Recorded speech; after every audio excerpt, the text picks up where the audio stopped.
嚟緊 Chantelle 你讀大學啦，會喺香港啦，定係外國咧？不如我去同大家親去講呢樣嘢啦。咁其實咧，我想講一樣嘢就係由細到大好多嘢，我學識咗嘅咧就係我想要或者我覺得啱嘅時候，我就會好努力去爭取。咁但係有時我亦都知道有啲嘢爭取還爭取，亦都會需要有啲嘢需要取捨嘅。咁所以我想同大家講，今次咧我就會8月尾我會離開香港去紐約讀 music business 嘅。呢樣嘢咧係我已經想讀咗好耐㗎啦。咁但係我亦都知道呢個決定唔係咁容易去下啦。咁我都掙扎咗好耐，究竟留喺香港好啊，定係去外國讀書好呢？咁但係我諗到即係呢樣嘢其實係對我未來即係一個好好嘅投資。咁所以我就想爭取呢個咁好嘅機會，去學更多嘅嘢，然之後翻嚟俾大家見到一個更唔同嘅我，同埋學識更多嘅我。所以都好希望大家會繼續支持我。睇咗啦，應該好支持你。係，雖然喺香港嘅時間我係需要去取捨嘅，但係我都會好努力 keep 住喺香港嘅事業，同時間學更多嘅嘢，然之後翻嚟俾大家見到呢個我咯。但係今次即係去讀又係邊一間嘅大學度讀啊？今次會我會讀紐約大學嘅。可唔可以同你講下咧？我會讀4年嘅，但係我下一次翻嚟其實係12月，所以都係隔4個零月到嘅啫。咁同埋佢嘅 summer 都好長，所以大家唔需要擔心。即係講緊係我諗5月到。5月到，我聽講佢 summer break 係好長㗎，所以大家都唔需要擔心。到時可能你即係讀緊書好努力 study 嘅時候咧，可能都掛住大家會都有啲可能有啲Zoom 啊、live 啊啲同大家見下面咁樣啊。梗係會啦，同埋我知道 New York 好多錄音室嘅，即係好多好 musically talented 嘅人啦。咁希望喺嗰度就可以繼續錄歌，咁我翻嚟就可以出咯，或者喺嗰度拍 MV 咯。即係其實你自己一直都好想去即係讀嘅一樣嘢啦。有冇話即係你喺裏面你最想去學到啲乜嘢咧？個人關係。我最想學到嘅係點樣去 manage 一個歌手啦，即係唔一定係人哋。其實呢個對我自己嘅 career 都好好，因為知道即係呢個 market 係不停咁樣變緊啦。咁點樣可以去維持自己嗰個人氣啊，或者點樣去 market 自己？我覺得呢個係一個歌手，雖然佢唔係做一個經理人嘅角色，但係都需要知道嘅一啲知識咯。我想喺呢度即係去學更多呢啲嘢，去運用喺自己。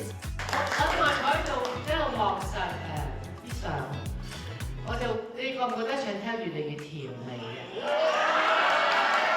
真係㗎，佢由2020年開始啦，我睇住佢即係一路高啦。我次次見到佢，咦？你隻鞋好高啊！係，佢就嚟高過我啦。但係我睇啲相，佢真係越嚟越甜美。咁其他唔使講啦，唱歌又越嚟越進步啦。第一次做舞台嘅都有咁嘅成績，咁真係我真係代表你爹哋媽咪覺得好驕傲。你哋我知道有好多個阿頭，你哋好好嘅，你真係好幫佢。你睇下你哋啲消費啲嘢靚到，即係品牌。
首想唱嘅其實，係好想唱。